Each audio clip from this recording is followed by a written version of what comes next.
একটু পর যখনই তিনি চোখ খুলে উঠে দাঁড়ালেন তখনই তিনি খুব ভয় পেয়ে গেলেন, কারণ কি হলো? অদ্ভুত ব্যাপার তো। বৃষ্টি কোথায় গেল? এইমাত্র না বৃষ্টি হচ্ছিল, একটা বাস পড়লো আর বৃষ্টি উধাও হয়ে গেল। এ কি? রাস্তা দেখে তো মনেই হচ্ছে না যে এতক্ষণ বৃষ্টি হচ্ছিল। আকাশও পুরো পরিষ্কার, চাঁদের আলো পড়ছে। কি হচ্ছে এসব আমার সাথে? ওই তো, ওই দূরের কবরস্থানটা তো দেখা যাচ্ছে। হচ্ছেটা কি আমার সাথে এসব? কোনো ভূত আসবে না তো আবার? দূর দূর, এবার এসব কি ভাবছি আমি? এসেই তো পড়েছি প্রায়। যাই, এই আলোতে তাড়াতাড়ি এই জায়গাটা পার হয়ে আগে। চাঁদের আলোতে রহমান মিয়া একা একা গ্রামের কাদামাটির পথ দিয়ে হেঁটে বাড়ি যাচ্ছেন। কিছুটা পথ আসতেই দেখলেন তার সামনে কয়েকজন লম্বা লোক একটা লাশ কাঁধে নিয়ে যাচ্ছে। লোকগুলো একটু বেশিই লম্বা, 4 জন লোক ছিল সেখানে। তারা সবাই সাদা পাঞ্জাবি পরা ছিল, প্রত্যেকের মুখ সাদা চাদর দিয়ে ঢাকা। কেউ কারোর সাথে কোনো কথা বলছিল না। তাদের দেখে মনে হচ্ছিল তাদের শরীর থেকে যেন আলো বের হচ্ছে। আরে, এই অসময় এরা লাশ নিয়ে যাচ্ছে? আরে, এদের মনে হয় কোনো আত্মীয় মারা গেছে। আচ্ছা, ওনারা তো আমাদের এদিকেরই মসজিদটার দিকে যাচ্ছে। লাশের জানাজা কি সেখানেই হবে নাকি?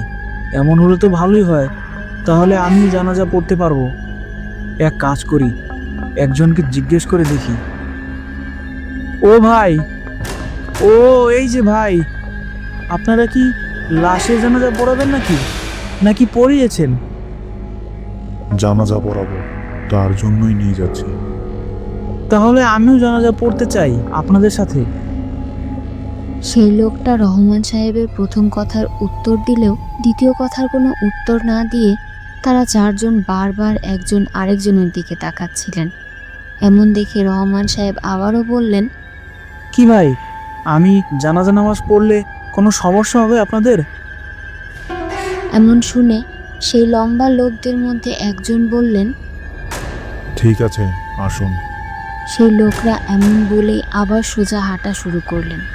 কিন্তু অদ্ভুত ব্যাপার যে এতক্ষণে তাদের মধ্যে একজনও রহমান সাহেবের দিকে মুখ উঁচু করে তাকায়নি। তাই রহমান সাহেব অবাক হয়ে নিজে নিজেই বললেন, অদ্ভুত তো, লোকটা একবারও আমার দিকে তাকালেন না কেন?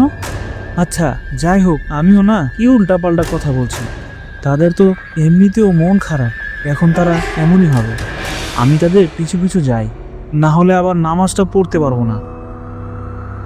তারা সবাই সামনের কবরস্থানে এসে পৌঁছালেন এবং জানাজার প্রস্তুতি নিচ্ছেন। তখন রহমান সাহেব আবারও এগিয়ে গিয়ে সেই লোককে বলল, ভাই, আমি তো অজু করিনি, আমাকে একটু সময় দিন। আমি পাশের মসজিদ থেকে একটু অজু করে আসছি। লোকটা তার কথার কোনো উত্তর দিল না, শুধু মাথা নাড়িয়ে তার কথার সহমত জানালো। আর রহমান সাহেব চলে গেলেন মসজিদে অজু করতে। মসজিদটা বেশ পুরনো। রহমান সাহেব সেই ছোট থেকেই এই মসজিদটা এখানে দেখে বড় হয়েছেন, তবে আজকের মতো এত বেশি সুন্দর আলোকিত আগে কখনো মনে হয়নি এই মসজিদটাকে। তিনি অজু করার কথা ভুলে অবাক হয়ে মসজিদটা দেখতে থাকেন। তখনই তার মসজিদের একজন বড় হুজুরের সাথে দেখা হয়। হুজুর তাকে এই সময় মসজিদে দেখে জিজ্ঞেস করেন, কি ব্যাপার বাবা, তোমার কি কিছু প্রয়োজন? তুমি এই সময় এখানে? হুজুর, আসলে আমি অফিস থেকে বাড়ি ফিরছিলাম, এর মধ্যে একদল লোককে দেখলাম লাশ নিয়ে এই কবরস্থানের কাছেই আসছেন। তাদের জিজ্ঞেস করলাম যে এই জানাজা হয়েছে নাকি। তারা বলল এখনো জানাজা হয়নি, জানাজা হবে। তাই ভাবলাম আমিও জানাজা পড়ে যাই, আর তাই আসলাম এখানে অজু করতে। কি বলো বাবা, এখানে এই সময় কারা জানাজা পড়বে? আমাকে দেখাতে পারবে?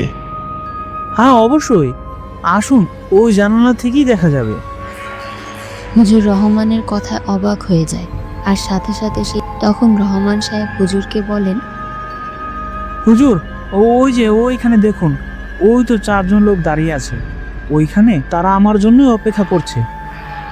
তুমি ওই জায়গায় 4 জন মানুষকে দেখতে পাচ্ছ? হ্যাঁ, দেখতে তো পাচ্ছি। কেন, আপনি দেখতে পাচ্ছেন না? হ্যাঁ, দেখেছি। আচ্ছা চলো, তোমার সাথে আমিও জানাজায় শরীক হব। হুজুর আর রহমানকে একা যেতে দেননি, তিনিও সাথে যান। আর সেই 4জন লোক হুজুরকে দেখে অবাক হয়ে যায় আর বলে, হুজুর কেমন আছেন? মাফ করবেন, আমরা আপনাকে এই বিপদের কথা জানানোর সময় পাইনি। এটা কার লাশ নিয়ে এসেছো তোমরা? হুজুর, ও আপনারই ছাত্র ছিল, নিবিড়। হায় আল্লাহ, কি বলো, নিবিড় মারা গিয়েছে? আচ্ছা চলো, নামাজ শেষ করি আগে। তারা সবাই একসাথে নামাজে দাঁড়িয়ে পড়ে। কিন্তু এত কিছু রহমান সাহেবের কাছে কেমন অদ্ভুত লাগতে শুরু করে। নামাজ শেষ হলে লাশ দাফন দিয়ে রহমান যখন চলে আসবে, তখন হুজুর তাকে বলে, বাবা, এখন রাত কয়টা বাজে তুমি কি জানো? না তো হুজুর, কেন, কিছু হয়েছে নাকি? না, তেমন কিছু না, তবে এখন ফজরের সময় হয়ে এসেছে। তুমি এক কাজ করো, আমার সাথে মসজিদে চলো, একসাথে ফজরের নামাজ আদায় করে পরে বাড়ি ফিরে যেও। কি বলেন হুজুর, ফজরের সময় মানে? এত সময় কখন হলো? যাই হোক, সময় তো চলেই গেছে। আর আমার মতে এখন তোমার একা যাওয়াটা ঠিক হবে না। তুমি নামাজটা শেষ করে পরেই যাও। ঠিক আছে, চলুন। রহমান সাহেব আর কথা না বাড়িয়ে হুজুরের সাথে মসজিদের দিকে রওনা হয় আর দেখে তাদের পিছন পিছন সেই 4জন লোকও আসছেন। তখন হুজুর তাকে বলে, চলো বাবা, নামাজের সময় হয়ে গেছে, আমরা একসাথে নামাজ পড়ি। হুজুর, রহমান আর সেই 4জন লোক একসাথে মসজিদে প্রবেশ করেন আর দেখেন সবাই নামাজে দাঁড়িয়ে পড়েছেন। এমন দেখে তারাও সবাই পাশাপাশি দাঁড়িয়ে পড়ে। কিছুক্ষণ পর নামাজ শেষ হলে রহমান সাহেব সামনে তাকিয়ে খুব ভয় পেয়ে যান, কারণ তিনি দেখেন যে পুরো মসজিদে উনি একা ছাড়া আর একটাও মানুষ নেই। এমন দেখে রহমান সাহেব প্রথমে তার হাতের ঘড়ির দিকে তাকায়, তখন দেখে ঘড়িতে মাত্র রাত 1টা বাজে। এটা দেখে সে ভয়ে সেখানেই জ্ঞান হারান। পরের দিন সকালে রহমান সাহেবের জ্ঞান ফিরলে সে বুঝতে পারেন যে তিনি নিজের বাড়িতেই আছেন এবং তার সামনে তার পরিবার আর অপরিচিত একজন হুজুর দাঁড়িয়ে আছেন। এখন কেমন আছেন বাবা? জি, ভালো। তবে আমি ঘরে আসলাম কি করে? আমি তো মসজিদে ছিলাম। জি, আপনি মসজিদে ছিলেন, কিন্তু আমি জানতে চাই যে আপনি মসজিদে এভাবে পড়েছিলেন কেন? কি হয়েছিল আপনার সাথে? রহমান সাহেব হুজুরকে তার সাথে ঘটে যাওয়া আগের দিনের ঘটনা সব খুলে বলেন। হুজুর সব শুনে বলেন, ঠিক আছে বাবা, আমাকে একটু সময় দিন, আমি সব জেনে আপনাকে জানাচ্ছি। কিন্তু আপনি কি করে জানবেন? রহমানের কথাতে হুজুর একটু মুচকি হেসে বলেন, এগুলো আল্লাহ তাআলার রহমত। এমন বলেই হুজুর গভীর চিন্তায় মগ্ন হয়ে গেলেন। কিছুক্ষণ পর তিনি আবার রহমানকে বলেন, আপনার কোনো ক্ষতি হয়নি, ভয় পাবেন না, তারা আপনার কোনো ক্ষতি করেনি। কারা? আপনি কি কাল রাতের লোকদের কথা বলছেন? কিন্তু তারা কে ছিল? তারা জিন ছিল। আপনার ভাগ্য ভালো যে তারা খুব ভালো জিন ছিলেন। তারা তাদের এক সাথীর মৃতদেহ মাটি দিতে নিয়ে যাচ্ছিলেন, তখন আপনি তাদের দেখে ফেলেন আর তাদের মানুষ ভেবে তাদের সাথে জানাজায় শরীক হয়েছেন। তাই তারা আপনাকে বিপদ থেকে বাঁচানোর জন্য জানাজা শেষে আবার মসজিদে দিয়ে গেছেন। কিসের বিপদ থেকে বাঁচাতে মসজিদে দিয়ে গেছেন আমাকে তারা? আপনি যখন জানাজার জন্য তাদের সাথে গিয়েছিলেন তখন সেখানে আরো জিন ছিল, কিন্তু শুধু সেই 4জন লাশ নিয়ে যাচ্ছিল, তাই আপনি তাদের দেখতে পেয়েছেন আর বাকিদের দেখতে পাননি।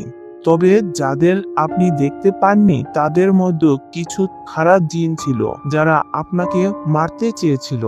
তাই জিনদের মধ্যে সব থেকে বৃদ্ধ যে ছিলেন সে হুজুর বেশে আপনার সামনে এসে আপনাকে রক্ষা করেছেন আর সব কাজ শেষে আপনাকে মসজিদে রেখে গিয়েছেন যাতে খারাপ জিনেরা আপনার ক্ষতি করতে না পারে। ভয় নেই, তারা আপনার কোনো ক্ষতি করবে না। তবে তারা বলেছে যে আপনি আর কখনো রাত করে ওই পথে চলবেন না, সমস্যা হতে পারে। হুজুরের বলা মতোই রহমান সাহেব আর কখনো রাতের বেলা গ্রামের পথ দিয়ে একা চলাফেরা করেনি এবং তার সাথে আর কখনো এমন কিছুই ঘটেনি।